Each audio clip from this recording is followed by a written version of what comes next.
로마서 12장 1절에서 8절입니다.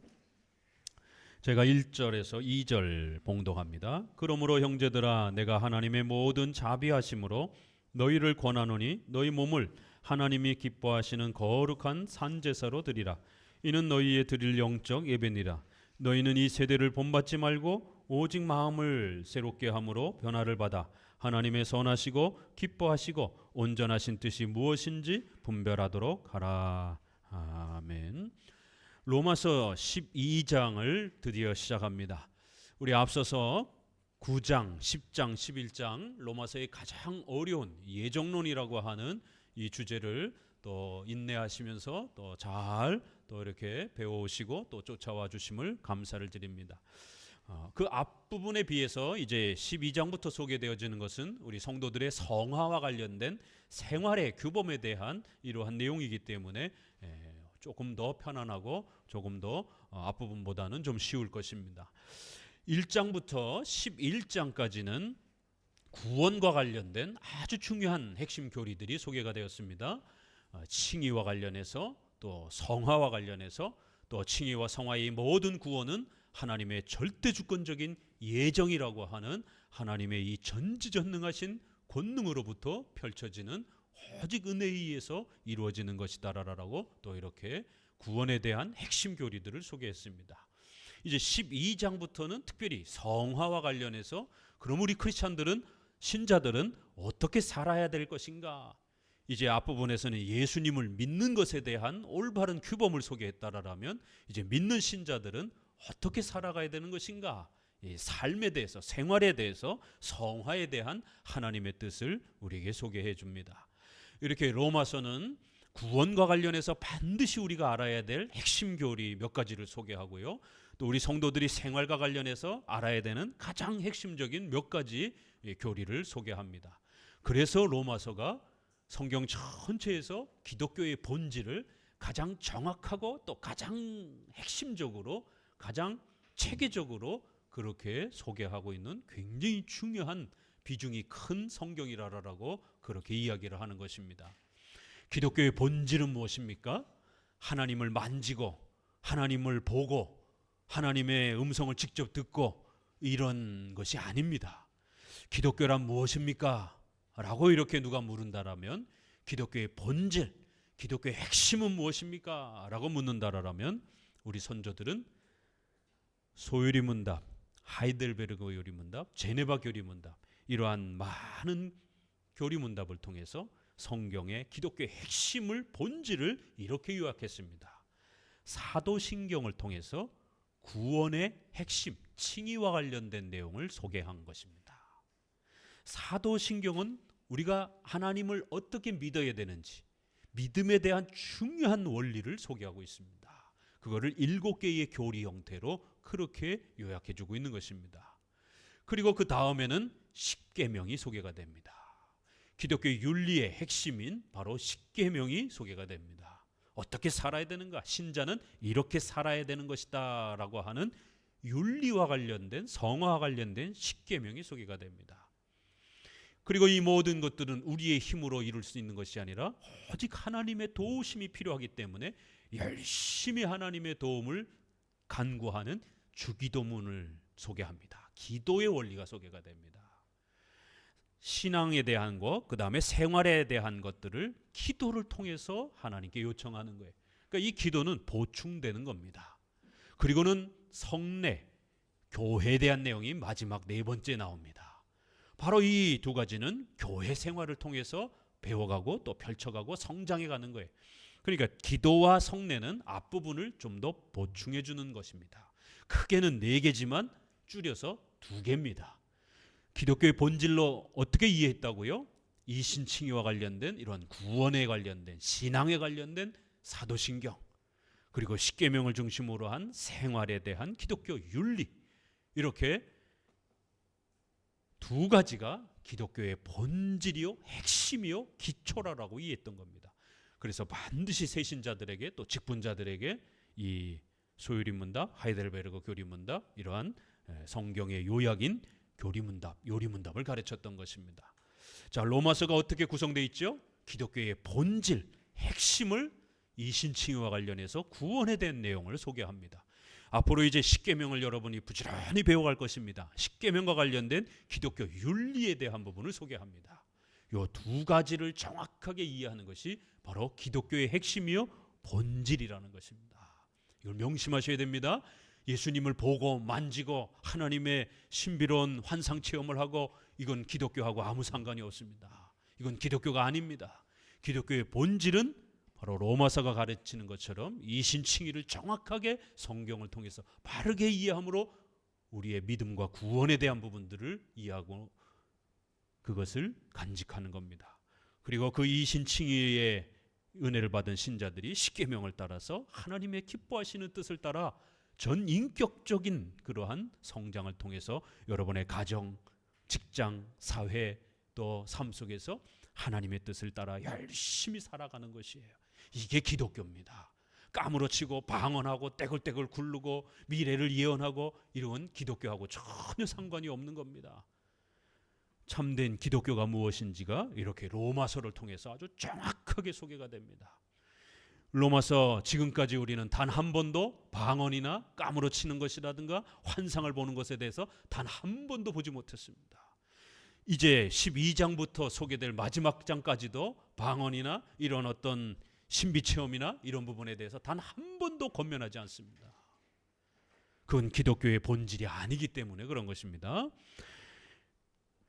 우리는 11장 36절을 통해서 이 성경 전체에서 가장 중요한 신앙의 근본 뼈대의 핵심 구절을 같이 읽었습니다. 다시 한번 읽어볼까요? 36절입니다. 이는 만물이 주에게서 나오고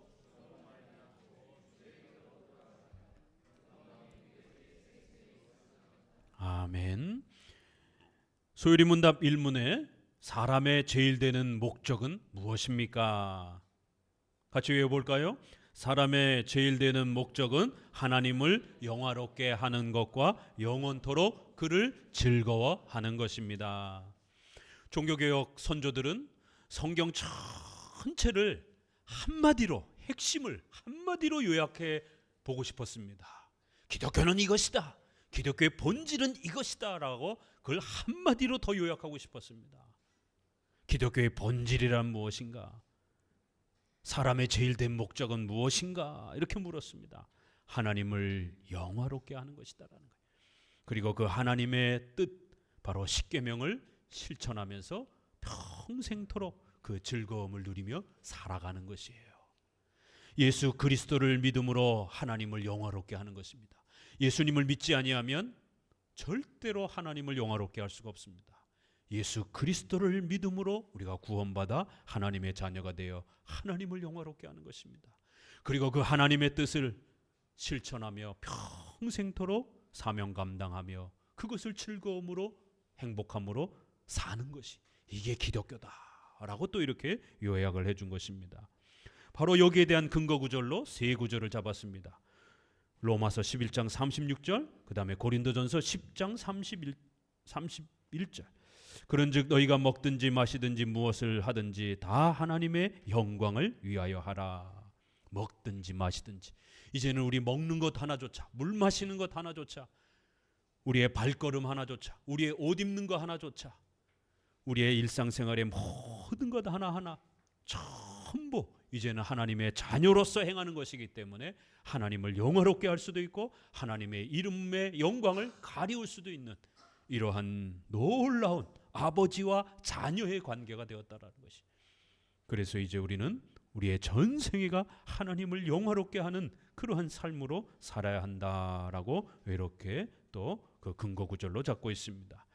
결국 11장 36절은 구원에 있어서나 성화의 삶에 있어서나 우리의 전 삶은 하나님의 절대 주권적인 하나님의 전능하신 하나님의 뜻에 따라 우리가 존재하고 또 살아가고 또 우리는 숨을 거둘 것입니다. 우리가 태어나는 것을 우리가 결정해서 미리 예고해서 태어난 거 아닙니다. 우리가 죽을 때도 언제 죽을지 우리가 결정하는 게 아닌 것입니다. 또 우리가 살아가는 그 모든 삶의 각각의 형편은 다를지라도 그 모든 삶의 과정들이 하나님의 전능하신 계획 속에서 펼쳐진다라는 것이. 이렇게 가장 강력한 신관을 성경은 우리에게 요구합니다. 절대로 우리가 도와줘서 우리의 공로로 뭔가를 하나님 앞에 우리가 당연히 받을 것처럼 이렇게 딜을 하는, 거래를 하는 이런 방식으로 하나님을 찾는 게 아니라 오직 은혜로, 오직 예수 그리스도의 공로와 성부 하나님의 전지전능하신 예정을 통하여 성령 하나님의 불가항력적인 그러한 도우심을 통해서 우리가 살아가는 것이다라는 거예요. 이렇게 우리 장로교 개혁주의는 신앙의 근본 체계를 전지전능하신 하나님의 절대주권이라고 하는 가장 강력한 신관을 확립하는 방식으로 기독교 신앙의 체계를 구축했던 것입니다. 바로 거기로부터 모든 신앙이 형성되어야 된다는 거예요. 그래서 이거를 우리가 신본주의적 신앙, 하나님 중심적 신앙이라 이렇게 표현합니다. 왜냐하면 우리 주변에 인본주의적 신앙, 인간 중심적 신앙이 분명히 존재하거든요.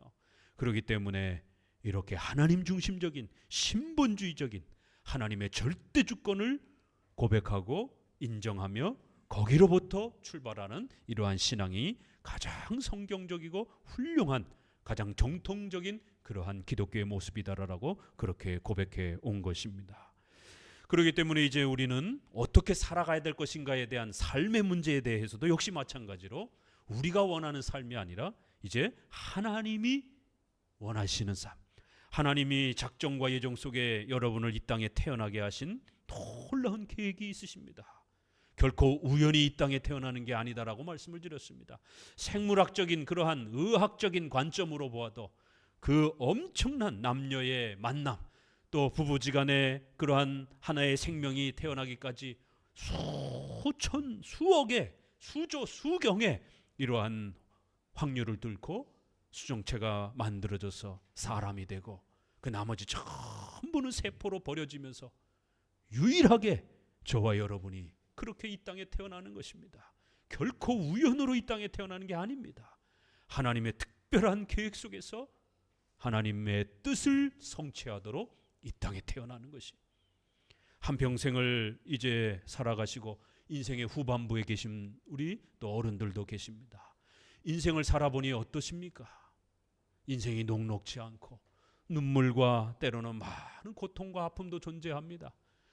마치 하나님이 존재하시지 않는 것처럼, 또 어떨 때는 하나님이 안 도와주시는 것처럼, 마치 하나님이 저 멀리 가신 것처럼, 나를 외면하는 것처럼, 이렇게 신자의 삶에도 때로는 엄청난 고난과 아픔이 찾아오는 그러한 수많은 고난의 세월을 겪으실 수도 있었을 것입니다. 그러나 이 로마서 11장 36절을 붙잡으면서 또 그 앞에 하나님의 부르심에, 하나님의 작정과 예정에는 절대로 후회하심이 없다라는 것, 이랬다 저랬다 하는 분이 아니라는 것, 하나님은 전지전능하셔서 원하시는 모든 것을 행하시는 분이라고 하는 우리 사도신경에 하나님은 전지전능하신 하나님이다라고 고백하는 것을 평생토록 고백하시면서 그것을 붙잡는 것입니다. 하나님이 원하시는 대로 우리의 인생을 그렇게 이끌어 오신 것입니다. 때로는 가시밭길, 때로는 고난의 길이랄지라도 하나님이 그렇게 원하시고 그렇게 정하셨다라면 우리를 이 땅에 그런 목적으로 보내신 것이고, 어떤 사도들은 사도를 직분을 시작하자마자 야고보와 같은 이 훌륭한 사도는 국가의 핍박 앞에 순교를 당하는 처참한 죽임을 당합니다. 세례 요한도 그렇게 예수님을 잠깐 소개하고 난 이후에 바로 순교를 당합니다. 스데반과 같은 훌륭한 분도 본격적으로 전도의 이러한 사역을 하고 싶었지만 하나님께서 그 시대에 그분들을 순교의 피로, 미랄로 하나님 사용하시기를 예정하시고 작정하셔서 이 땅에 태어나게 하신 것이에요.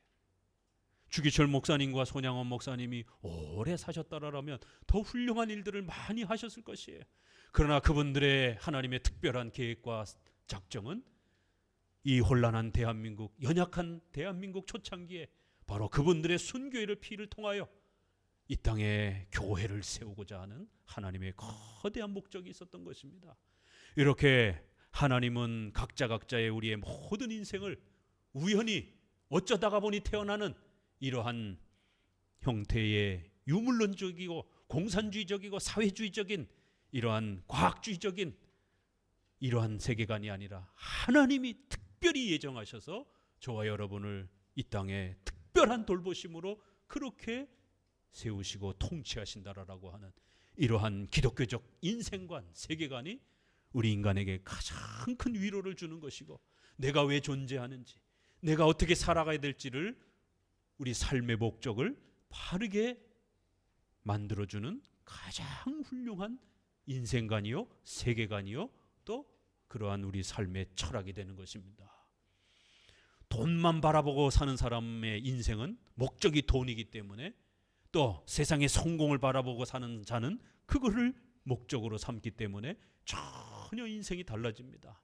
그러나 우리 기독교인들은 사나 죽으나 우리의 모든 삶의 목적은 오직 하나님을 영화롭게 하는 것이다라고 하는 이 영광스러운 삶의 목적을 가지고 있기 때문에 가장 힘있고 아름답고 가장 영광스러운 복된 그러한 아주 훌륭한 삶의 동기부여를 주는 것입니다.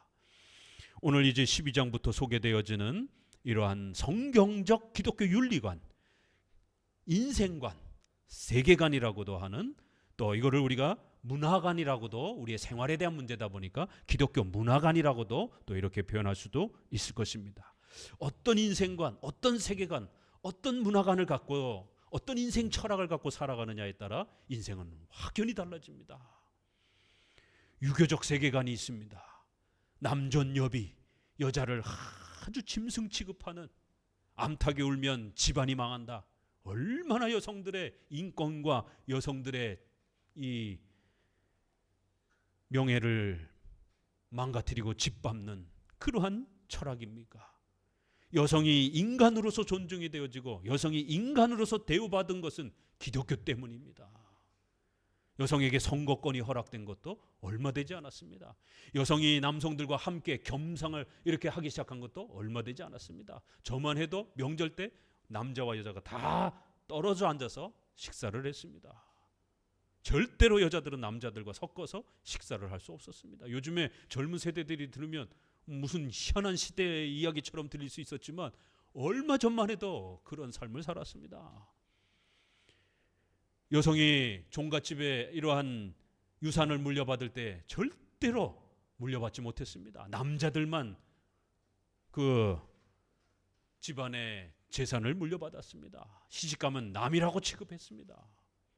기독교가 이 땅에 들어오면서 그렇게 여성들의 인권과 여성들도 인간이다라고 하는, 여성들도 공부할 수 있다라고 하는, 여성들도 공부해야 된다라고 하는, 그래서 이화학당, 이화여자대학교의 전신인 이화학당과 같이 최초의 그렇게 여성들을 데려다가 선교사들이 공부를 가르치기 시작한 겁니다.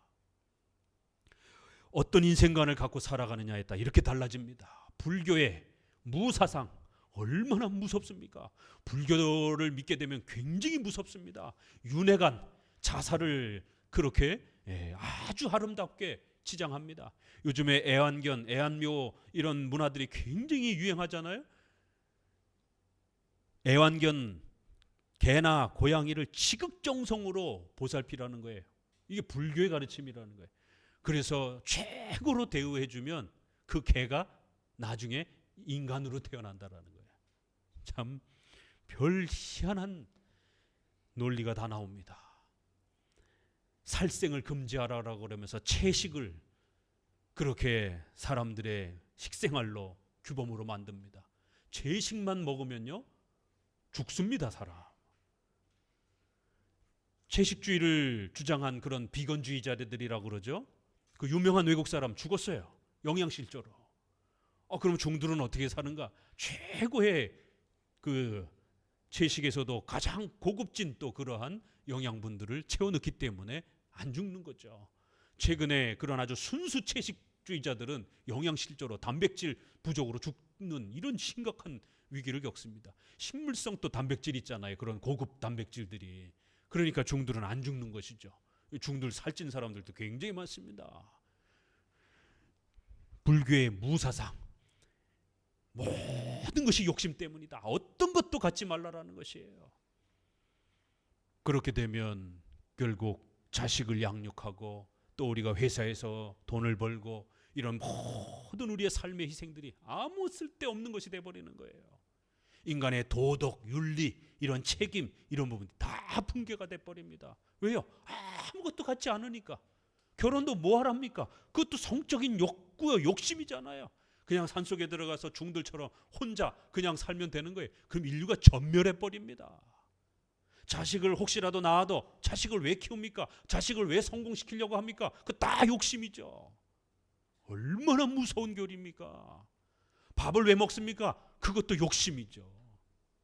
그래서 자기들은 채식을 먹는다라는 거예요. 채식도 못 먹는 사람들이 있습니다. 채식도 먹지 말아야 돼요. 그냥 물만 먹고 죽지 않을 정도로만 물만 먹고 살아야 됩니다. 인간을 얼마나 무섭게 만드는 이 무사상, 허무주의가 팽배합니다. 이렇게 각양각색의 세계관이 엄청난 영향을 끼칩니다. 또 최근에 이제 올림픽 얘기를 좀 해볼까요? 이번 파리 올림픽은 서구 사회조차도 엄청난 충격을 주었습니다.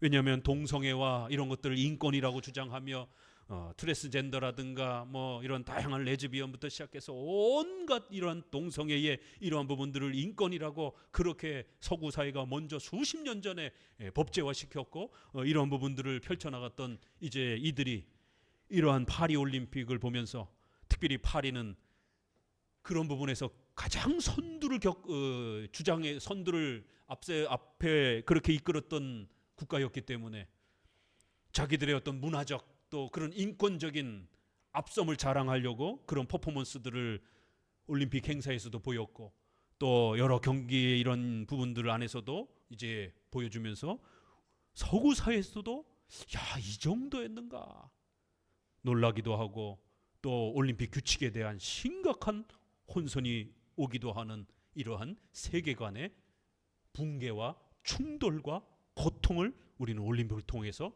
아주 뼈저하게 또 봅니다.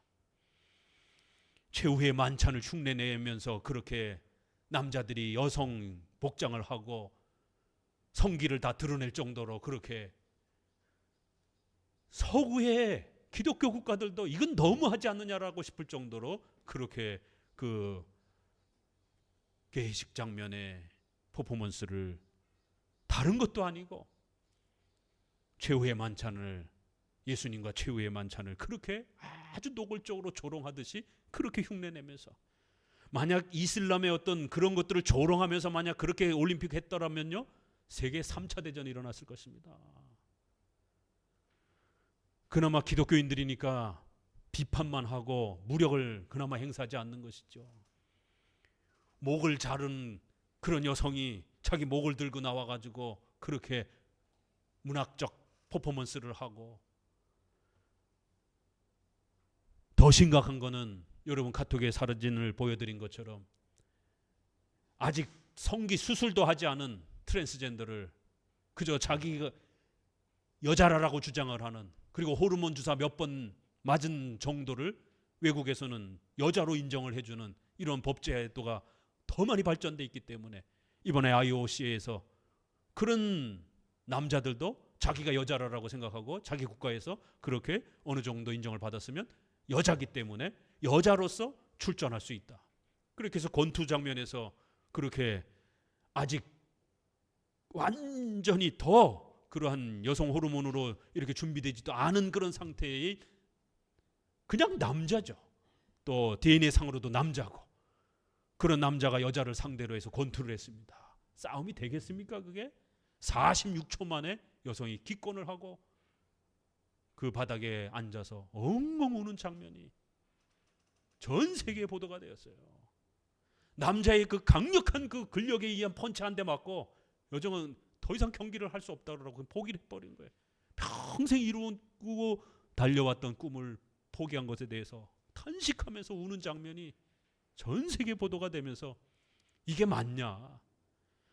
여성이 여성끼리 경기를 해야지 어떻게 남성하고 남성이 여성이라고 주장을 하면서 그런 남성과 여성이 경기를 하게 되면 백전백패 여성이 지는 것이죠. 이게 인권입니까? 그런데 오늘 우리 시대의 자유주의자들, 진보주의자들은 이걸 인권이라고, 이걸 사회정의라고 부르짖으면서 우리 대한민국도 빨리 법제화해야 된다라고. 얼마 전에는 동성애 커플이 국민연금공단에서 부부로서 합법화되었습니다. 대법원에서. 그 지금 기독교 단체에서 이거 취소하라라고 지금 강력하게 지금 서명운동하고 있습니다. 여러분에게도 우리 카페도 올려놓을 테니까 참여하셔서 반대 서명운동하세요. 우리가 무관심하게 되면 우리 다음 세대, 우리 자손의 시대에는 돌이킬 수 없는 심각한 삶의 고통을 겪게 됩니다. 그래도 대한민국은, 또 이슬람 지역은 전 세계의 이러한 인권 동성애 운동에 아직은 문이 많이 개방되어 있지는 않습니다. 이슬람은 워낙 강경한 그런 종교적 신념이 있는 거고, 대한민국은 유교적인 그러한 풍토가 워낙 강하다 보니까 이러한 동성애에 대한 부분들이 아직은 많이 법제화되어 있지는 않습니다. 그리고 또 우리 기독교의 아주 보수적인 우리 기독교의 영향 때문에 아직은 안 열리고 있는 것이에요. 그런데 끊임없이 진보 정치가들에 의해서, 또 진보주의를 표방하는 목사들에 의해서, 교회들에 의해서 동성애를 합법화하라라고, 그걸 인권과 사회정의로 법제화하라라고, 거기에 또 수많은 우리의 세금을 그렇게 국민연금을 건강보험을 통해서 그들의 모든 이러한 질병에 대해서도 똑같이 일반 부부와 법적으로 보호해 주라라고 이렇게 주장하고 있습니다. 인생관 세계관이란 이렇게 무서운 겁니다. 이런 진보주의적인 세계관이 열리게 되면 제일 먼저 피해를 당하는 사람이 누군지 아십니까? 생물학적으로 우선적으로 여성들입니다. 간통죄가 취소가 되면 누가 제일 피해를 봅니까? 여성들이 피해를 봅니다.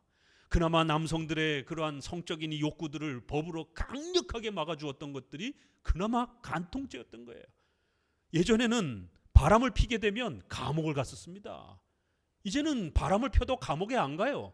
그냥 민사로 돈으로 그냥 손해배상 해주면 그만입니다. 옛날에는 감옥을 가기 때문에 두려워서라도, 법이 무서워서라도 남자들이 간음을 행하는 것에 대해서, 자기의 본 부인을 두고 바람을 피는 것에 대해서 억제하면서 참으면서 그 사회제도 안에 그렇게 순응했던 것이. 그러나 지금은 간통죄가 다 사라졌습니다. 여성들이 제일 피해를 보게 되는 것입니다. 사회정의, 인권, 동성애를 부르짖으면서 이렇게 법제화되게 되면 우리가 올림픽에서 보는 것처럼 여성들은 더 이상 이제 남자의 싸움 대상이, 경기 대상이 될 수가 없는 겁니다. 여성들이 제일 큰 피해를 당합니다. 그런데 어리석게도 우리 문화에서는 페미니즘을 주장하는, 또 이런 진보적인 철학을 주장하는 여성들이 앞다투어서 동성애를 인권이라고 법제화하라고, 그렇게 또 여성 목사들이 그렇게 앞다투어서 여성들의 삶의 인권을 파괴하는 이 법을 주장하고 있는 겁니다. 낙태법은 또 어떻습니까? 이번에 36개월 된 아이를 낙태를 시켜서 죽였습니다. 한 달도 안 됐죠. 얼마 전 뉴스입니다. 그런데 그 여성을 처벌할 수가 없습니다. 현행법으로. 왜요? 낙태법을 여성의 자유권으로, 그렇게 아이 생명권보다 여성이 자신의 생존권이 더 중요하다라고 하는 그런 형태로 바꿔버렸기 때문에, 그래서 여성이 아이를 죽일 수도 있고 안 죽일 수도 있고 얼마든지 자유 선택권으로 뒀기 때문에 이제는 그렇게 36개월 된 아이를 죽인다 할지라도 그건 여성의 선택권이 더 중요하다라는 거예요. 가장 보호받아야 되고 가장 연약한 아이를 죽이면서 이걸 인권이라고 말합니다. 우리가 도덕 상식은 배에서 침몰이 되고 위험에 처하게 되면 우리 인간의 양심과 도덕은 본능적으로 제일 연약한 아이들부터, 또 노약자부터, 임산부부터, 그리고 남자들이, 건강한 남자들이 제일 마지막에 탈출을 하는 겁니다. 이건 인간의 본능인 것입니다. 양심의 도덕적인 행위인 것이에요. 그런데 그걸 거꾸로 돌리면서 가장 연약한 사람을 죽이려고 그들의 안정권을 파괴시키는 것이 인권이다라고 이렇게 버젓이 주장을 합니다. 그것도 교회의 목회자들이 버젓이 이런 주장들을 하고 있습니다. 오늘 우리가 12장부터 만나게 될 이 윤리에 대한, 기독교 윤리는 어떠해야 되는가? 이런 도덕과 양심, 인간의 본성을 거스리는 이런 죄악되고 폭력적인 이러한 윤리를 사회정의와 인권으로 주장하는 목사들과 교회들이 있습니다. 소위 말해서 NCCK와 WCC에 속해 있는 소위 진보 진영에 속해 있는 그러한 교회들이 이런 주장들을 앞다투어합니다. 여의도 광화문에 나와서 목회자들이 플랜카드를 제시하고 동성애 합법화, 차별금지법 빨리 통과시키라고 데모를 하고 있습니다. 얼마 전에도 감리교 목사님들이 나와서 데모하고 있어요. 그런데 또 한편으로는 옛날 감리교 목사님들은 동성애 축복기도 해준 그 젊은 목사들을 면직을 시켜버렸습니다. 그래서 지금 감리교가 발칵 뒤집어졌어요. 한쪽은 그래도 그나마 옛날 보수적 성향이 있는 어른 그런 경향의 분들이 있고, 지금 50대 아래쪽으로 아주 극단적으로 진보적인 또 그러한 또 목회자들, 장로교 안에도 이미 기장 측이라든가 통합 측, 한국의 가장 대표적인 자유주의 장로교들이죠. 이러한 심각한 세계관의 충돌, 기독교 윤리의 충돌이 일어나고 있습니다. 소돔과 고모라가 어떻게 멸망했습니까? 동성애가 창궐해서 멸망했다라고 성경은 우리에게 가르칩니다. 로마 시대가 어떻게 멸망했습니까? 로마서 1장에 다른 많은 죄악들보다도 남자가 남자를, 여자가 여자를 취하더라 이러면서 이걸 3번이나 반복을 하면서 로마서 제일 초반에 결국 로마 사회 전체가 이렇게 부패하게 된 이유, 그리고 이제 400년 뒤에 로마가 멸망하게 될 궁극적인 윤리적 이유는 바로 동성애와 같은 이러한 파괴적인 성윤리 때문이다라고, 다른 도둑질이라든가 이런 것들도 무섭지만 파급력이나 영향력 면에 있어서 가장 크고 무서운 것은 바로 동성애인 것입니다. 그래서 우리 기독교인들은 오늘 우리 대한민국을 향해서도 위정자들을 향하여 이 동성애 문제를 가장 심각하게 그렇게 문제 제기하고 있는 것입니다. 우리 성경적 보수적 우리 개혁주의 장로교 기독교 윤리관은 그럼 어떠해야 되는가? 오늘 이제 우리 12장부터 함께 이제 기독교 윤리에 우리 특별히 2000년 동안 우리 선조들이 지켜왔던, 해석해왔던 그런 기독교적 윤리, 바로 십계명을 하나님의 뜻으로 삶의 규범으로 지켜가는 이러한 하나님의 뜻을 지키는 것을 평생 즐거워하고 기뻐하는 이러한 거룩한 삶을 가르치는 기독교 윤리를 또 함께 배워보고자 합니다. 12장 1절 2절을 다시 한번 함께 읽어봅니다. 그러므로 형제들아,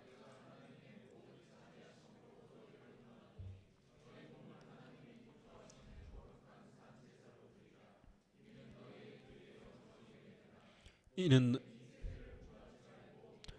마음을 새롭게 함으로 변화를 받아 하나님의 선하시고 기뻐하시고 온전하신 뜻이 무엇인지 분별하도록 하라. 여기 잘 보시면은요, 몸을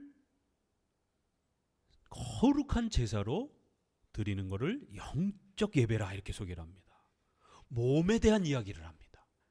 지금까지 우리는 영혼이 거듭나는 중생에 대한, 또 구원받는 칭의에 대한 이런 이야기들을 했어요. 신분이 변화되는 이런 구원에 대한 이야기를 했습니다. 그런데 12장 시작하자마자 몸에 대한 이야기를 합니다. 우리의 생활에 대한 이야기를 합니다.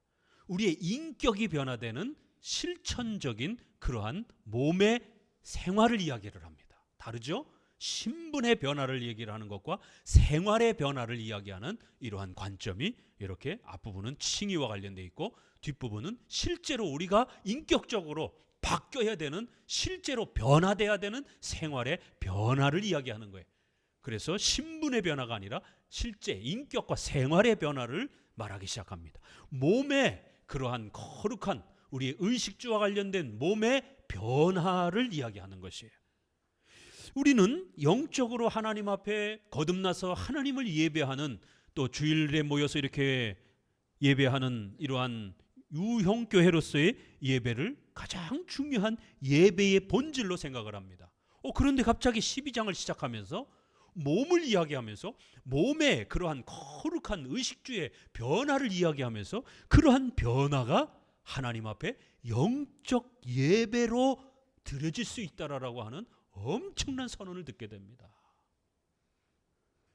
시작하자마자 몸에 대한 이야기, 그리고 이 세대를 본받지 말라. 이런 표현. 자, 그러면 잘 읽으셔야 됩니다. 이 표현을 극단적으로 읽게 되면 이 세상이 우리에게 필요가 없다. 의식주, 우리의 그러한 몸의 생활의 가정, 직장, 국가, 이러한 모든 우리의 일상생활의 이런 부분들이 필요 없다. 이렇게 읽으면 큰일 나는 거예요. 이 세대를 본받지 말라라고 한 것이지 이 세대가 우리에게 필요 없다. 이런 극단적 이원론, 금욕주의, 예배만 드리고 예배 생활하고 기도하고 찬양하고 이런 종교 생활하는 것만 극단적으로 강조하는 오늘날, 그래서 경건주의라고 이렇게도 교파 이름을 부릅니다. 대한민국은 이 경건주의 영향 때문에 교회는 거룩하고 세상은 더럽고 이런 이분법적 사고가 굉장히 강합니다. 이게 우리 체질에 맞아요. 또 왜요? 우리는 유교적 문화 속에서 더럽고 깨끗하고 부정타고 깨끗하고, 아이를 낳으면 부정타가니까 못 들어오게 금줄을 바깥에 겁니다. 이게 우리 문화예요. 제사를 드리면서 정결하게 제사 드려야 된다. 부정탄다. 이런 부정타는 것, 더러운 것과 깨끗한 이러한 개념이 유교 문화입니다. 그러다 보니까 체질적으로 우리는 더럽고 깨끗한 거, 이런 흑백 논리가 우리 대한민국 사람들에게 굉장히 잘 맞습니다. 그래서 경건주의가 대한민국에 굉장히 많이 퍼진 것이에요. 이건 O, 이건 X. 세모를 절대로 생각하지를 못하는 거예요. 정치에 있어서도 왜 대한민국은 달리 이렇게 죽기 살기로 싸우는가? 이 세모를 생각하지 못하는 거예요. 교회 안에도 세모를 생각하지 못하는 이런 극단적 이원론. 이건 거룩한 거고 이건 더러운 거야. 예배드리고 기도 많이 하고 성경 많이 읽는 것은 거룩한 것이야. 그러나 돈에 대해서 교회가 이야기하면, 직업에 대해서, 국가에 대해서, 정치에 대해서 교회가 이야기하면 이건 더러운 것이야. 그러나 성경은 돈에 대해서, 성에 대해서, 국가에 대해서, 우리의 의식주에 대해서 엄청난 이야기들을 합니다. 지금 당장 12장부터 엄청난 이런 기독교 윤리에 대해서, 13장 국가에 대해서, 14장 먹고 사는 음식에 대해서 어마어마한 얘기들이 쏟아져 나옵니다. 흑백 논리, 이 세대를 본받지 말고 이 세대를 필요가 없고 이렇게 읽으면 안 되는 거예요. 이 세대가 필요하긴 해요. 그러나 이 세대의 어떤 그런 문화에 너무 많이 우리가 물들면 안 된다라는 그런 의미지, 이 세대 자체가 필요 없다라는 그런 뜻은 아닙니다. 잘 읽으셔야 되는 거예요. 몸 자체가 필요 없다, 오직 기도하고 우리 영혼이 거룩한 것만 중요하다, 이렇게 읽으면 안 되는 겁니다. 분명히 성경에 몸으로 하나님께 드리는 영적 예배가 있다라고 이렇게 이야기를 합니다. 또 하나는요, 3절을 같이 읽어봅니다. 내게 주신 은혜로 말미암아 너희 중 각 사람에게 말하노니 마땅히 생각할 그 이상의 생각을 품지 말고 오직 하나님께서 각 사람에게 나눠주신 믿음의, 자, 여기도 한번 또 보시게 되면 마땅히 생각할 그 범위가 있어요. 우리 크리스찬들은 올바른 생각을 하면서 살아가야 된다라는 거예요, 이 구절은. 그런데 이 경건주의, 신비주의, 은사주의, 방언하고 쓰러지고 예언하고, 이 순복음교회를 통해서 얼마나 많이 이런 그 은사 집회가 장로교까지도 점령을 해서 지금은 대부분의 80~90% 교회들이 이런 은사 집회에 얼마나 많이 합니까? 전국 팔도의 기도원마다 이런 예언해 준다라고 이런 은사 집회가 얼마나 많습니까? 그런데 로마서 12장은 성도들이 올바르게 생각하고 살아야 된다는 거예요. 생각을 바르게 하고 살아야 된다는 거예요. 전혀 다른 얘기를 합니다. 성도들이 생각을 아예 중단하고 사는 게 아닙니다. 은사주의, 신비체험은 어때요? 성도들에게 사고하고 생각하는 이러한 행위를 못하게 합니다. 그거 믿음 없는 행위라라고, 그건 세속적이다라고, 왜 자꾸 분별하고, 왜 자꾸 판단하라고, 왜 자꾸 생각하느냐라고. 기도하다가 뜨겁게 하나님이 뭔가 음성으로, 뭔가 환상으로, 뭔가 강력하게 음성을 주시면 그게 하나님의 뜻이다라고. 즉흥적으로 생각하지 못하게 만듭니다. 생각하는 것은 믿음이 없는 것이다. 하나님의 음성을 들어야 된다라고, 성령의 인도하심으로 살아야 된다라고. 그게 뭡니까? 그러면 환상 체험을 말하는 거예요. 그러나 지금 오늘 본문에서는 어떤 생각을 바르게 하며 살아가야 된다는 거예요. 마땅히 생각할 그 생각의 범위를 지켜야 되는데 성도들이 그 범위와 한계를 지키지 않고 너무 지나치게 생각한다라는 거예요. 이래서 문제가 발생이 되고 이래서 하나님의 뜻을 제대로 발견하지 못한다라는 거예요. 자, 잘 읽어보세요. 마땅히 생각할 그 이상으로 넘어가지 말라지. 크리스천들은 이제 절대로 생각하면 안 됩니다. 오직 뜨겁게 기도하면서 그때 주시는 하나님의 음성으로 살아가야 됩니다. 지금 이런 주장이에요? 아니잖아요.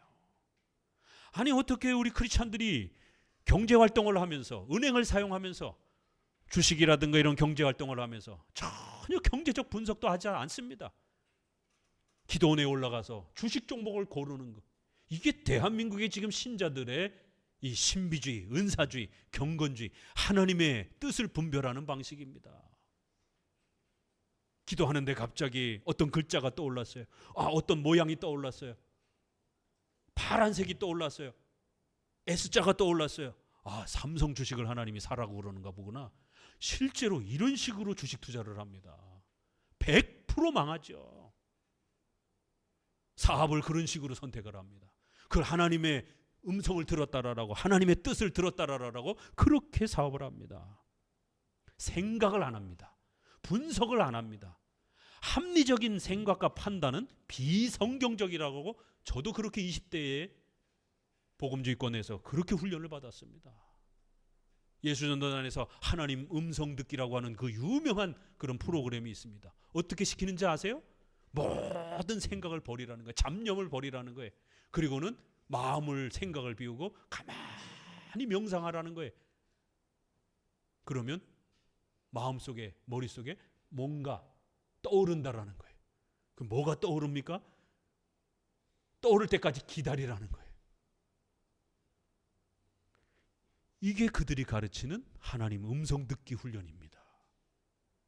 이게 순복음교회를 통해서 하나님 은사 체험하는 걸로, 그렇게 한국에 또 큐티를 통해서 오늘 나에게 주는 말씀, 하나님 오늘 나에게 어떤 말씀을 주실까? 성경을 가지고 미신적으로 장을 막 넘기다가 하나님 믿습니다 하고 딱 피고는 딱 찍고, 함부로 이 물건을 거룩하다 하여 서원하고 그 후에 살피면 그것이 그물이 되는, 오늘 내가 서원하면 안 되겠구나, 이러고 사는 거, 이건 미신입니다. 이러니까 크리스찬들의 삶이 백팔백중 경제적인 투자를 하게 되면 망하고 실패하고 세상에서 호구 소리를 듣는 거예요. 그리고는 내가 실패한 것은 하나님의 뜻입니다. 하나님 나에게 고난을 주시는구나, 이렇게 또 위안을 하는 거예요. 그건 자기가 어리석어서, 그건 여러분이, 우리 스스로가 어리석어서 잘못된 판단을 한 겁니다. 세상 사람들은 그렇게 살지 않습니다. 자기 자식들의 생명을 지키기 위해서 자신의 그 경제적인 이러한 투자와 또 이러한 경제활동이 자기 가족들 전 생명이 달린 돈이잖아요.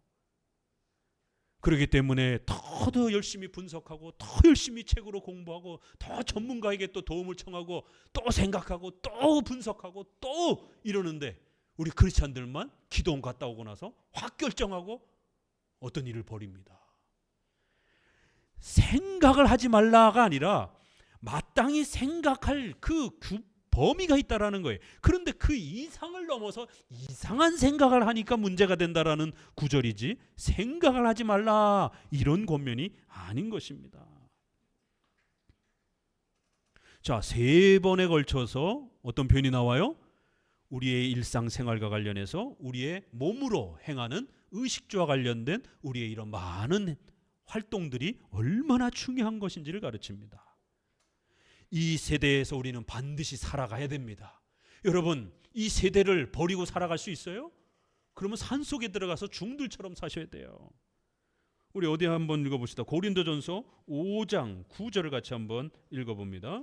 고린도전서 5장 9절에 아주 엄중한 경고가 우리에게 소개됩니다. 5장 9절 같이 읽습니다. 내가 너희에게 쓴 것에 음행하는 자들을 사귀지 말라 하였거니와 이 말은 이 세상에 음행하는 자들이나 탐하는 자들과 토색하는 자들이나 우상 숭배하는 자들을 도무지 사귀지 말라 하는 것이 아니니 만일 그리하려면 세상 밖으로 나가야 할 것이라. 이제 내가 너희에게 쓴 것은 만일 어떤 형제라 일컫는 자가 음행하거나 탐남하거나 우상 숭배하거나 후욕하거나 술 취하거나 토색하거든 사귀지도 말라. 그런 자와는 함께 먹지도 말라 함이라.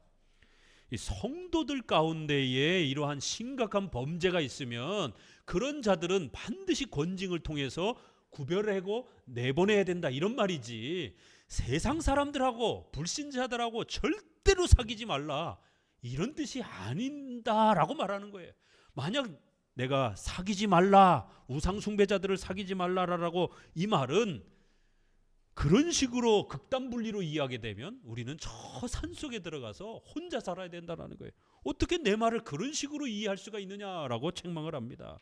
이거는 불신자들인 우상 숭배자들하고 절대로 사업도 하지 말고 그들이 손님으로 오게 되면 여러분이 식당 하다가 당신 신자입니까? 아닙니까? 확인해 갖고 불신자라고 그러면 다 내쫓고 이러면 어떻게 장사합니까? 그런 뜻이 아니라는 거예요. 신자들 중에 범죄자가 있으면 그런 자들은 반드시 징계하여 구별해야 된다는 거예요. 그러나 우리가 세상에서 살아갈 때는 신자와 불신자 상관없이 모두 함께 살아가는 것이다라는 거예요. 세상 바깥으로 나가서 혼자 살려고 하면 안 된다라는 겁니다. 그런데 오늘날 한국교회는 금욕주의와 이원론주의적인 이런 흑백 논리의 경건주의의 영향을 너무 많이 받아서 극단적인 이런 분리가 가장 거룩한 삶인 것처럼 이렇게 주장을 합니다. 한쪽에는 이렇게 극단적인 이원론이 예배드리고 기도하는 것만 거룩한 것처럼 취급합니다. 또 한쪽에는 동성애와 전도를 못하게 하는 차별금지법과 이러한 것들을 사회정의와 인권이라고 부르짖으면서 목회자들이 그렇게 외치고 있어요. 이건 세속주의죠. 이쪽은 극단적인 금욕주의, 율법주의가 되는 거고. 그래서 이 두 가지의 이 잘못된 기독교 윤리는 2000년 역사 속에서 끊임없이 등장을 했습니다. 그럴 때마다 어거스틴은 두 왕국론, 신의 도성이라고 하는 이 유명한 책을 쓴 것이에요. 꼭 읽어보셔야 됩니다. 크리스찬들은 어떻게 살아야 되는가? 하나님의 나라와 세상 나라가 있다라는 거예요. 이 두 나라 속에서 크리스찬들은 어떻게 살아가야 되는가? 신의 도시와 하나님의 도시. 그래서 신의 도성 이렇게 책 제목이 잡혀 있는 것이에요. 이 땅에 살아가지만 우리는 신의 도성을 바라보면서 사는 그런 두 왕국 속에서 살아가는 자들이지 한 왕국에만 살아가는 자들이 아니라는 거예요. 루터와 칼빈을 통해서 다시 또 두 왕국론이 소개가 됩니다. 카이퍼와 또 이러한 바빙크 우리의 선조들을 통해서 영역 주권이라고 하는, 국가는 국가에, 직장은 직장에, 또 교회는 교회에, 가정은 가정에 각각의 고유한 영역이 있다라는 거예요. 그러한 고유한 영역마다 다 권위가 있고 존중받아야 된다라는 거예요. 교회만 중요하다 이렇게 말하면 안 된다라는 겁니다. 그리고 웨스트민스터 신앙고백의 정교 분리의 원칙, 국가와 교회는 분명히 구별된다라는 것이에요. 둘 다 소중하다라고 말합니다. 예수님께서 그 유명한 결론을 내리셨죠. 크리스찬들이 세금을 바치는 게 옳습니까? 틀립니까? 이게 오늘 크리스찬들은 어떻게 살아가야 됩니까에 대한 아주 중요한 질문입니다. 그럴 때 예수님 어떻게 대답하셨죠? 하나님만 바라보고 살아라 이렇게 말씀하시지 않았어요. 가이사의 것은 가이사에게, 하나님의 것은 하나님에게. 세금은 반드시 크리스찬이라 할지라도 바쳐야 된다라는 거예요. 그러나 헌금은 하나님께 또 교회에서 하는 것이에요.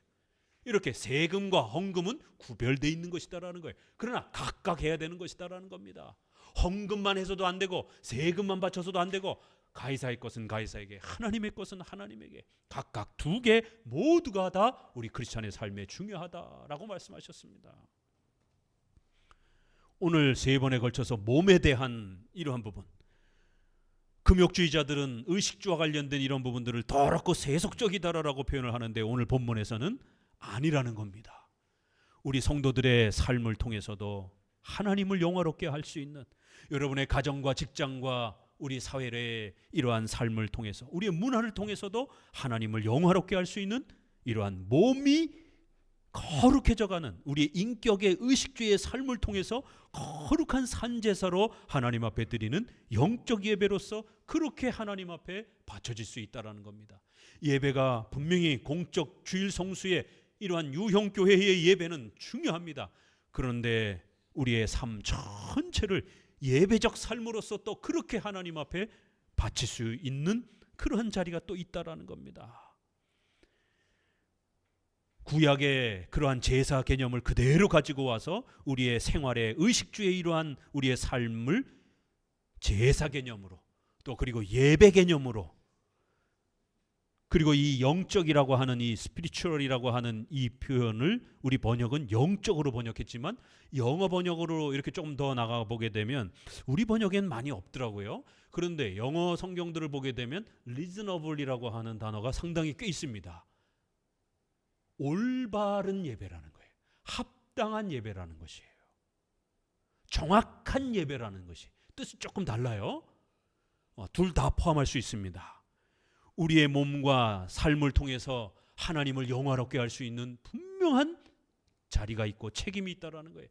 종교적 생활만을 통해서 하나님을 영화롭게 하는 게 아니라는 것이에요. 이 부분도 반드시 필요하지만 우리의 의식주와 생활을 잘 해나감으로 인해서 빛과 소금의 역할을 하면서 착하게 살아감으로써 하나님 앞에 세상 사람들에게 우리 크리스찬들이 얼마나 멋있는지, 교회가 얼마나 소중한지, 하나님이 얼마나 영광스러운 분인지를 높일 수 있다는 거예요.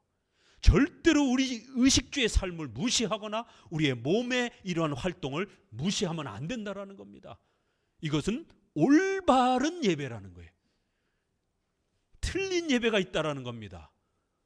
그러나 이것은 올바른 예배라는 거예요. 합당한 예배라는 것입니다.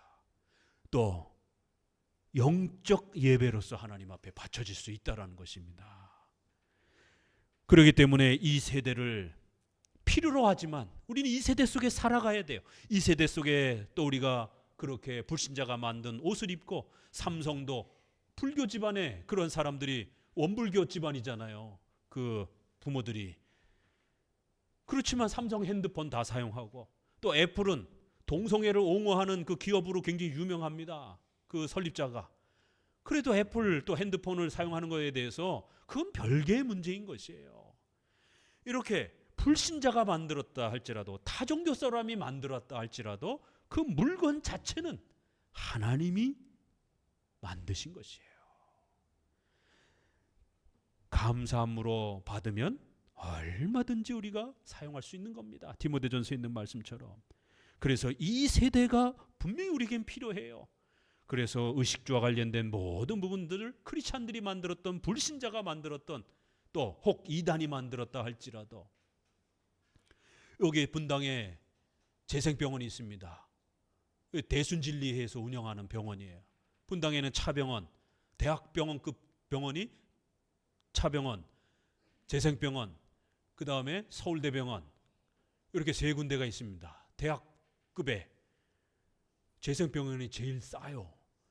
그래서 서민들에게는 여기가 훨씬 더 좋은 선택지가 될 수 있는 것입니다. 그걸 누가 손가락질하면서 거기 그 대순진리회가 운영하는 건데 크리스찬이 거기 어떻게 갈 수 있느냐, 이럴 문제가 아닌 것입니다. 이런 것 때문에 양심의 가책을 받으면서 우리의 의식주의에 있어서 하나 둘씩 찻대고 포대고 이런 식으로 떼버리게 되면 사용할 거 하나도 없게 됩니다. 우리가 먹는 물조차도 이거 누가 만들었느냐 따지게 되는 것이에요. 물도 못 마십니다. 그렇게 되면. 이 세대가 필요하지만, 그러나 또 이 세대에는 분명히 악한 문화가 있어요. 얼마나 균형을 맞추는가 보세요. 몸으로써 우리의 의식주를 통해서 하나님을 영화롭게 할 수 있는 자리가 분명히 있다라는 거예요. 그렇지만 조심해야 된다라는 거예요. 2절에 가서 이 세대가 필요하긴 하지만, 그러나 이 세대는 분명히 사탄과 악한 영이 존재하고, 또 불신자들이 만든 수많은 폭력적인 문화, 성적인 그런 음란한 문화들이 또 이 땅에는 분명히 존재한다라는 겁니다. 그래서 우리 신자들은 그런 폭력적인 것, 또 너무 선정적인 것, 또 고리대금과 같은 이런 이자는 받을 수 있지만 고리대금과 같은 그런 폭력적인 경제활동은 안 된다라는 거예요. 분명히 결혼을 통해서 성적인 즐거움을 누릴 수는 있습니다. 그러나 자기 남편과 아내를 떠나서 간음을 행하는 성적인 즐거움은 절대로 금지되어 있는 것입니다. 이렇게 악한 문화는 본받아서는 안 된다. 분명히 이 세대와 우리의 의식주의 몸으로서 우리가 살아가는 삶의 필요들은 하나님의 선물로 하나님이 우리에게 주신 거라는 겁니다. 그렇지만 조심해서 사용하라는 거예요. 이 세대를 본받지 말고 마음을 새롭게 함으로 변화를 받아 우리 마음이 먼저 변화되는, 이거는 이 신칭이 중생을 먼저 말하겠죠. 그렇지만 이 큰 문맥에서 보시게 되면 무엇을 포함하고 있어요? 성화 속에서 끊임없이 하나님 앞에 올바른 하나님의 뜻이 무엇인지, 우리가 어떻게 살아가야 될 것인지를 끊임없이 우리 마음을 새롭게 함으로써 의식주의에 있어서 이게 죄악된 문화인지 아닌지를 끊임없이 분별하면서 생각하면서 선택하는 훈련을 해야 하는 이 성화 부분에도 해당이 되는 거예요. 중생을 통해서 우리 마음이 새롭게 예수님을 사랑하는 것 첫 번째죠. 그렇지만 우리 마음이 끊임없이 하나님의 말씀을 묵상하면서 죄악된 문화가 아니라 하나님이 원하시는 십계명에서 가르치는 소중한 그 문화들을 우리가 잘 선택하는 것, 그래서 우리 마음이 계속해서 성장해 가는 것, 이것도 중요하다라는 거예요. 그래서 하나님의 선하시고 기뻐하시고 온전하신 뜻이 무엇인지 분별하도록 하라 라고 이렇게 표현을 합니다. 분별이라는 단어에 집중하셔야 됩니다. 그렇기 때문에 하나님의 뜻을, 특별히 윤리 부분에서 우리가 하나님의 뜻을 분별하는 것, 기본 원칙은 분별하는 거예요. 여러분 경제활동을 하는데, 여러분 또 이사를 가는데, 사업을 하는데 하나님의 뜻을 구하셔야 됩니다. 기도해야 됩니다. 그럼 우리 크리스천들은 하나님의 뜻을 어떻게 얻습니까? 분별해야 된다. 하나님의 선하시고 기뻐하시는 뜻이 무엇인지 분별하셔야 되는 거예요. 무엇을 분별합니까? 하나님의 뜻을 분별하는 거예요. 하나님의 뜻은 당연히 십계명, 성경이 되는 것이고요. 직통계시와 환상을 통해서 하나님의 뜻을 알려주는 게 아니죠. 성경을 통해서 하나님의 뜻을 알려주는 겁니다. 그러면 성경을 어떻게 분별해야 됩니까? 까무러치고 떼굴떼굴 굴르면서 방언하면서, 그리고는 이제 성경을 펼쳐 읽고 성경을 아무렇게나 마구잡이로 성경을 해석하면 됩니까? 안 됩니다. 분별하면서 성경을, 하나님의 뜻을 찾아내야 되는 거예요. 그래서 하나님이 우리에게 허락하신 그 성경을 해석하기 위한 올바른 생각과 올바른 분별과 올바른 그런 지혜로운 그러한 연구와 생각들이 있어요. 그 이상을 넘어서서 지나치게 호기심으로, 지나치게 우리의 욕망을 따라서 그렇게 성경을 파괴하거나 성경을 마구잡이로 해석하면 안 되는 것이. 그래서 3절에서는 어떻게 분별하는가? 마땅히 생각할 그 범위를 지키면서 그렇게 접근하라는 것이. 오직 하나님께서 각 사람에게 나눠주신 믿음의 분량대로 지혜롭게 생각하라. 이렇게 설명을 하고 소개합니다. 지혜롭게 생각하라. 분별하라.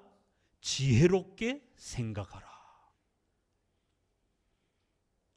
여기 어디에 까무러치고 떼굴떼굴 굴르는 내용이 어디 있습니까? 바르게 생각하고 바르게 판단하고 바르게 분별. 이 분별이라는 헬라어 단어도 이게 학문적인 용어입니다. 열심히 조사하고 열심히 연구하고 열심히 파헤치는 이런 학문적인 용어예요. 성경을, 하나님의 뜻을 찾기 위해서 부지런히 지혜롭게 생각하면서 헛된 생각을 하지 말고 올바른 생각 안에 머물면서 그렇게 성경을 잘 연구하면서 찾아가라는 것이에요. 오늘은 기본적인 이 기독교 윤리에 대한 정의를 먼저 소개해 드립니다. 좀 더 이제 구체적인 부분들은 이제 또 한 구절 한 구절을 통해서 이제 우리가 또 본격적으로 배워갈 것입니다. 큰 방향에서 오늘은 왜 12장에서 몸이 우리의 의식주가 생활되어지는 이러한 우리의 인격적인 이러한 삶이 하나님 앞에 거룩한 예배로서 영적 예배로 하나님 앞에 드려질 수 있다라는 것. 여러분의 가정, 직장, 국가, 사회 하나님 앞에 얼마나 소중한 것인지를 이렇게 소개합니다. 크리스찬으로서 가정을 어떻게 세워가야 될 것인지, 크리스찬으로서 어떤 직장 생활을 해야 될 것인지, 크리스찬으로서 어떻게 시민으로서 국가 생활을 할 것인지에 대한 이러한 우리의 몸으로, 우리의 의식주에 필요한 이런 모든 부분들을 우리의 인격을 가지고 살아가는 우리의 이런 행동 하나하나가 하나님 앞에 드려지는, 하나님 앞에 바쳐지는 소중한 영적 예배로서, 올바른 예배로서 그렇게 드려질 수 있다는 것. 이 세계관, 이 정의 자체가 엄청난 방향을 바꾸게 됩니다. 금욕주의적 세계관에 빠져 있게 되면 이러한 의식주를 더럽다라고 취급하고, 크리스찬이 직장 생활하는 것에 대해서 굉장히 소극적입니다. 그러면 당연히 직장 생활에서 그 눈에 띕니다. 표가 납니다. 그러면 직장에서 잘립니다. 이게 악순환이 되는 거예요. 직장이 소중하다 생각해 보세요. 직장의 이러한 또 성공을 통해서 하나님을 영화롭게 할 수 있다 생각하면 여러분이 몸담고 있는 직장을 최고의 직장으로, 또 가장 도덕적으로 가장 훌륭한 직장으로 만들기 위해서 여러분이 영향력도 끼치고, 또 여러분이 희생도 하고, 여러분이 또 헌신도 하고 양보도 하고, 이러면서 그 직장을 소중하게 일궈가는 거예요. 그래서 여러분들이 높은 위치에 또 처했을 때 아랫사람들에게 세상의 그러한 최저임금보다도 훨씬 더 잘 대해주고, 또 그들의 사회복지에 대해서도 훨씬 더 잘해주고, 그러면 전도는 저절로 됩니다. 우리 과장님이, 우리 사장님이 다니시는 교회 나도 한번 가봐야 되겠다. 아래 부하들이, 당연히 직원들이 그렇게 생각하지 않겠어요?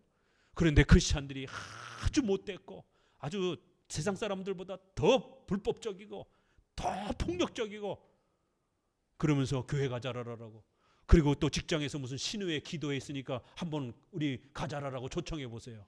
절대로 안 가죠. 당신과 같이 회사에 있는 것도 힘든데 같이 교회 생활을 하라라고 고개를 절레절레 흔들 겁니다. 여러분, 어떤 직장을 만들 것이냐, 또 어떤 가정을 만들 것인가. 예배드리고 집에 가서 3차 대전을 부부가 싸우고 이러면 아이들이 신앙이 자라가지 않습니다. 부부가 예배드릴 때는 아주 거룩하게 아주 눈물을 뚝뚝 흘리면서 예배드리는데, 집에 가가지고 별거 아닌 일 갖고 부부가 싸우기 시작합니다. 큰 소리 내기 시작합니다. 막 그릇이 막 날아다니기 시작하고 깨지고, 그러면 아이들이 공포를 느낍니다. 그러면 아이들은 어떤 생각을 하겠습니까? 오전에 그렇게 거룩하게 예배드리던 엄마 아빠의 모습이 집에 들어와서는 무서운 호랑이가 되어버렸습니다. 도대체 우리 부모가 믿는 하나님은 어떤 하나님이지? 공포와 두려움 속에서 그 신을 생각하게 됩니다. 나는 절대 저런 신을 믿지 않을 거야. 우리 엄마 아빠가 저런 신을 믿었기 때문에 이렇게 무서운 폭력적인 부모가 된 거 아닌가? 아이들은 부모를 바라보면서 하나님을 바라보게 되고 신앙이 무엇인지 배우게 됩니다. 폭력적이고 아이들을 학대하게 되면 아이들은 신앙을 소유하고 자라가지 못하게 됩니다. 예배드리는 것도 중요하지만 여러분의 가정을 정말 세상 그 어디에도 찾을 수 없는 화목한 가정으로, 훌륭한 가정으로 그렇게 만드는 것을 사명으로 생각하셔야 됩니다. 제가 윤리와 관련해서 항상 자랑하는 부분이 있습니다. 저희가 시부모를, 할머니, 어머니, 장손집이어가지고 과부가 된 시부모를 그렇게 모셨어요. 여자 셋이 있으면 어떤 일이 벌어지겠습니까? 대한민국의 고부 간의 갈등이 한 명만 있어도 엄청난데 두 분을 모시면서 그렇게 살았어요. 저희도 이혼의 위기를 겪으면서 엄청난 고통을 겪기도 했습니다. 근데 이 장로교를 만나면서 세 분 다 교인이에요. 집사님이고. 모태신앙이라 그랬잖아요, 제가. 그런데도 집에 오면 설거지 한 것 때문에 할머니는 굉장히 깨끗한 분이에요. 아주 완벽한 분이에요. 근데 어머니는 좀 이렇게 털털한 분이에요. 사모님은 어떻게 설거지를 해야 돼요, 도대체? 이렇게 하면 또 이쪽 분이 뭐라고, 이렇게 하면 또 이쪽 분이 뭐라고, 빨래도 이렇게 놓으면 또 이쪽 분이 뭐라고, 난리가 나는 게 집에 가면. 아무리 기도해도 아무리 예배를 열심히 드려도 생활이 안 바뀌는 거예요. 생활이 삶이 지옥과 같은 가정이 고통을 겪는 겁니다. 그러다가 우연찮게 장로교 목사님을 만나면서 이걸 어떻게 해결해야 됩니까? 라고 여쭤봤더니 그건 그렇게 해서 해결하면 안 되네.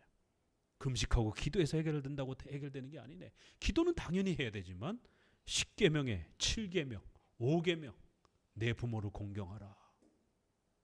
이게 뭔 뜻인지, 7계명 간음하지 말라. 이게 무슨 뜻인지 이걸 배워야 된다는 거예요. 10계명을 배우지 않으면, 10계명대로 순종하지 않으면 너네 가정 안 변한다 이러는 거예요. 지푸라기라도 잡는 심정으로 정말 그렇게 하면 가정이 변화됩니까? 그래서 저는 장로교로 오게 됐어요. 말씀드렸던 것처럼 20대에는 예수단에 속해가지고 막 온갖 환상 체험하고 막 외국에까지 나가서 외국 교도소에 가서 막 귀신아 나가라라고 팍팍팍팍 막 쓰러뜨리고 막 어마어마한 이런 활동들을, 감리교에서 결혼했어요. 이렇게 초교파적으로 그 온갖 교파들을 다 섭렵하고 이러다가 결국에는 이 윤리 문제에서 부딪히면서 아무리 해도 다른 교파의 방식으로 목사님들이 시킨 대로 했는데 변화가 안 되는 거예요. 그러다 장로교 목사님을 만나면서 10계명을 배우기 시작했고 지푸라기라도 잡는 심정으로 해보고 싶었어요. 왜요? 해결 방법이 없었으니까. 그래서 장로님과 함께, 그 장로교 목사님과 함께 10계명을 배우면서 생전 처음 들어보는 10계명 설명을 배우기 시작한 겁니다. 생전 처음 들어보는 기독교 문화관, 기독교 윤리에 대해서 듣기 시작한 겁니다. 아, 내가 신앙생활을 잘못했구나 라고 결론이 맺혀지기 시작했어요. 그래서 장로교의 이러한 윤리에 대해서 배우기 시작한 겁니다. 그리고 나서 몇 년 뒤에 성남시에서 추천을 받아서 효부상을 받았습니다. 우리 카페에 있어요. 거짓말이 아닙니다. 저희 카페에 다 올려놨어요. 상장까지 다 올려놨습니다. 저는 장로교의 이 10계명을 가르치는 이 장로교의 기독교 윤리가 가장 성경적이고 가장 강력한 힘을 가지고 있다는 것을 저는 저의 삶과 가정의 변화됨을 통해서 그렇게 경험했고 배우기도 했습니다. 그래서 그 기존에 하나님 음성 듣고 방언하고 막 이렇게 막 외국으로 돌아다니면서 귀신 내쫓고 이런 은사주의적 신앙을 그냥 다 버렸어요. 한순간에. 아쉬워하지도 않고 한순간에 다 버리고 장로교 신앙에 올인하기 시작했습니다. 오늘 이렇게 몸으로 하나님 앞에 예배드릴 수 있다는 것, 우리의 가정과 직장과 삶을 하나님 앞에 소중하게 만들어 가야 된다는 것, 이것이 하나님 앞에 우리 성도들에게 사명이 되어야 된다라고 아주 강력한 우리의 몸으로서 살아가는 이것이 거룩한 산제사로 영적 예배로 드려질 수 있다라고 하는 이 목표 하나가 이렇게 우리의 인생과 삶을 바꾸더라는 것이. 다만 이제 배워가야죠. 그럼 어떻게 우리가 이 악한 세대 속에서 하나님 앞에 올바른 이러한 십계명적인 그러한 하나님의 뜻을 찾아내면서 그걸 또 실천하면서 또 악한 것들은 걸러내면서 하나님 앞에 순종하며 살아갈 수 있는 것인가? 이제 그 비밀을 12장 이후에서 이제 본격적으로 하나씩 그 원리를 우리에게 소개하고자 하는 것입니다. 오늘 이 로마서 12장을 통해서 기독교 윤리에 대한, 우리 기독교 문화에 대해서 새롭게 처음 듣는 분도 계시고 또 기존에 계속해서 들어왔던 분도 계시고 다시 한번 하나님 앞에서 우리의 인격이 변화되는 것, 우리의 전 인격이 성장해가는 것이 얼마나 소중한 것인지를 다시 한번 깨닫고 여러분의 평생의 삶이 하나님을 영화롭게 하는 그러한 영적 예배로서 드려지기를 주의 말씀으로 권면을 드립니다. 기도합니다.